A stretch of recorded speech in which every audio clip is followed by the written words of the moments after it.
Sallallahu ala Muhammad. Sallallahu. Di sini saya ingin membahas apakah niat itu dilafadzkan ataukah tidak. Perlu diketahui 4 mazhab tidak menganjurkan lafadz niat dalam sholat 5 waktu dan dalam seluruh ibadah. Ya, ban kacau, sangat-sangat kacau. Pada kayak pengalih wabi ya. Keempat mazhab tidak dianjurkan melafazkan niat di seluruh ibadah. Sok-sok kami kebaca risalah ulama agaknya.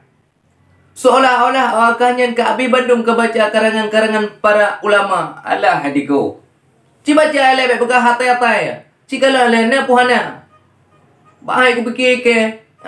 Baik pegah 4 mazhab tidak dianjurkan melafazkan niat. Aduh, kacau sangat-sangat. Di seluruh ibadah halau. Kerana dalil lah. Ini miut kedina kiban. Miut kedina kiban. Kucok bangai kalau pojak kah. Alah, wabi. Tahu biar gampang wakah kau antara ramah-ramah detik lentung bro. Kenggal lah. Baca hele begahana. Yang pertama potai kau tanya apa? 4 mazhab tidak dianjurkan melafazkan niat di seluruh ibadah. Ini menjadi kena ke pak? Ini ulun tayang bawakah? Haji salah satu ibadah kan? Pasti kau jawab dah akahnya. Umrah salah satu ibadah kan? Pasti awakah kau jawabnya. Menyota kedina dari Anas geken mana oleh Anas sami'tu Rasulullah sallallahu alaihi wasallam. Lun dengar Rasulullah sallallahu alaihi wasallam yaqulu berkata ianya Rasul, mengucapkan ianya Rasul, labbaika umratan wa hajjan. Sengaja aku mengerjakan umrah dan sengaja aku mengerjakan haji. Nah kau dalil? Nah, kau dalil hadis nabinya. Pecik apakah adakah tidak dianjurkan 4 mazhab melafazkan niat di seluruh ibadah. Nah, kau ya. Haji ibadah, umrah ibadah. Berarti nak kengkak kan? Pecik apakah nak? Yang kenyan. Segoh lom awakah ka pegah nak ka baca ile bet muti ka habis Bandung ka baca risalah para ulama. Pegah di atai-atai nak. Alah. Nah, kawan. Pecik ke pegah na? Alah bak ke pegah yang kedua bak ke pegah lah 4 mazhab tidak dianjurkan melafazkan niat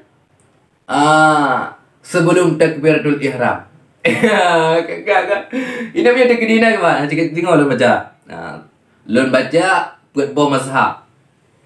Baik ke pegah dah wakah hana dianjurkan melafazkan niat di seluruh ibadah. Kengkak kan?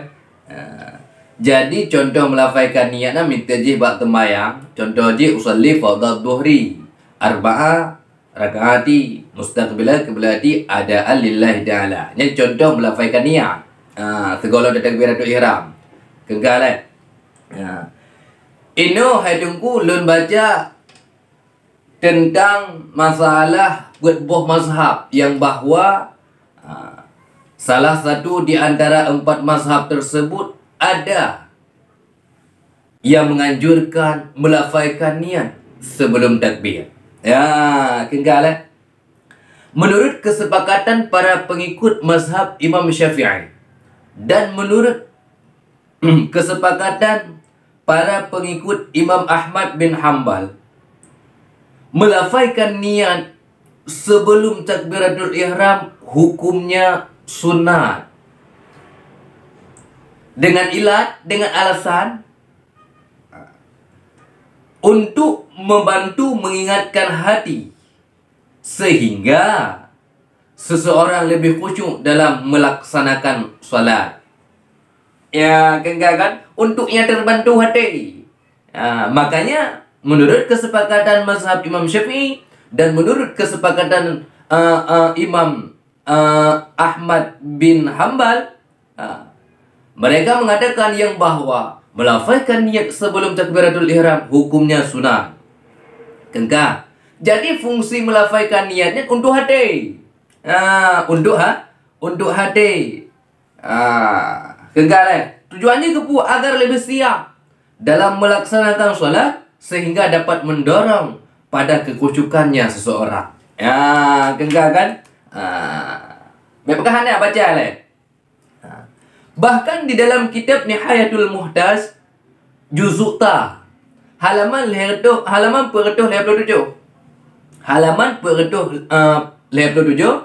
Imam Ramli mengatakan wa yundabu nutuku bimanwi qubaila takbiri. Gekan oleh Imam Ramli disunatkan melafaikan niat qubaila menjelang takbir sedikit sebelum takbiratul ihram. Tujuannya liasa idal lisanu qalba. Tujuannya hai tenggu agar mulut dapat membantu kekucukan hati. Tabo ilah kan berarti li Imam Ramli ilat gabnyan agar ilat gabnyan agar mulut dapat membantu kekucukan hati. Kegalet untuk yang dibantu hati. Berarti hukumnya melafaikan niat sebelum takbiratul ihram sunat. Kekak. Wali annahu ab'adu anil wiswasi. Ilat yang kedua agar terhindar dari gangguan hati, penyakit wahyu. Kekak kan? Ilat yang kedua walil khuruji min khilafi man aujabahu. Kegah. Tujuan yang selanjutnya agar terhindar dari gangguan walil khuruji min khilafi man aujabahu. Dan karena menghindari daripada perbedaan pendapat yang mewajibkan melafaikan niat. Kegah kan? Bahkan pula Syekh Burhanuddin Ibrahim Al-Bajuri di dalam Hasyiah Ibrahim Al-Bajuri halaman 325 beliau mengatakan putra gepegah Syekh Al-Bajuri gepegah igapnya sunat melafaikan niat sebelum takbiratul ihram. Kan? Berarti laman para kesepakatan para pengikut mazhab Syafi'i, kesepakatan para pengikut Imam Ahmad bin Hanbal bahwa melafaikan niat sebelum takbiratul ihram hukumnya sunat. Kegak. Baik pegangan. Kali. Dua kali. Sementara menurut pengikut mazhab Imam Malik. Menurut pengikut mazhab Imam Malik dan menurut pengikut mazhab Imam Hanafi bahwa melafaikan niat sebelum takbiratul ihram hukumnya tidak disyariatkan. Gua habis lah. Menurut kesepakatan pengikut mazhab Imam Malik dan pengikut mazhab Imam Hanafi bahwa melafaikan niat sebelum takbiratul ihram hukumnya tidak disyariatkan. Baik kokoh lah. Kengkal lah. Baik korupsi. Kengkal kan. Baik terus bapak hukum korupsi dia. Baiklah. Macam. Tidak disyariatkan kecuali kecuali bagi orang-orang yang terkena penyakit waswas. Berarti orang yang terkena penyakit waswas putra hukum dia juga. Kan? Gimana penjelasan kedua imam mazhab tersebut? Yang pertama menurut penjelasan Malikiyah bahwa melafaikan niat sebelum takbiratul ihram khilaf aula. Kan? Menurut penjelasan Malikiyah bahwa melafaikan niat sebelum takbiratul ihram hukumnya khilaf aula. Akan tetapi bagi orang-orang yang terkena penyakit waswas, penyakit wahyu, berarti melafaikan niat sebelum takbiratul ihram pula hukumnya sunat. Gagal lah. Kan kerja kau pegangan lah. Baca lah kerana ulama baik pegangan. Kengkang kan? Alah, bakal pegah ilun, bakal pegah 4 mazhab tidak dianjurkan melafaikan niat. Kita serius akan bakal pegah. Kengkang. Yang pertama, yang penjelasan tunggu Malikiyah bahawa melafaikan niat sebelum takbiratul ihram hukumnya khilaf aula. Akan tetapi melafaikan niat bagi orang-orang yang terkena penyakit was-was hukumnya sunat. Menurut penjelasan Hanafiyah gimana?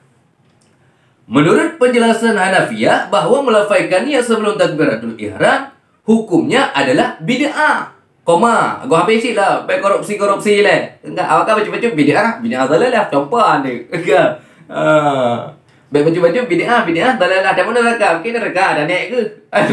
Koma lah. Enggak. Menurut penjelasan Hanafiyah bahawa melafaikan niat sebelum takbiratul ihram hukumnya adalah bid'ah, koma, namun dianggap baik.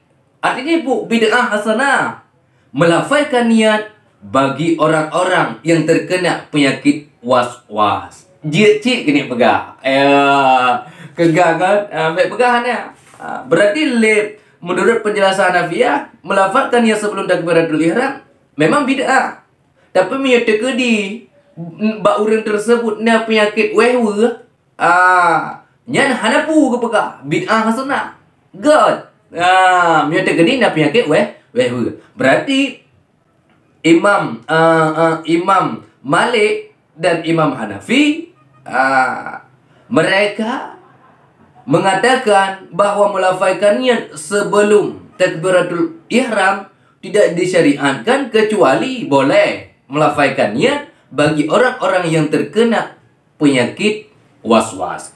Tapi yang menurut pendapat Imam Syafi'i dan pendapat Imam Ahmad bin Hanbal, mereka mengatakan bahawa melafazkan niat sebelum takbiratul ihram hukumnya sunat.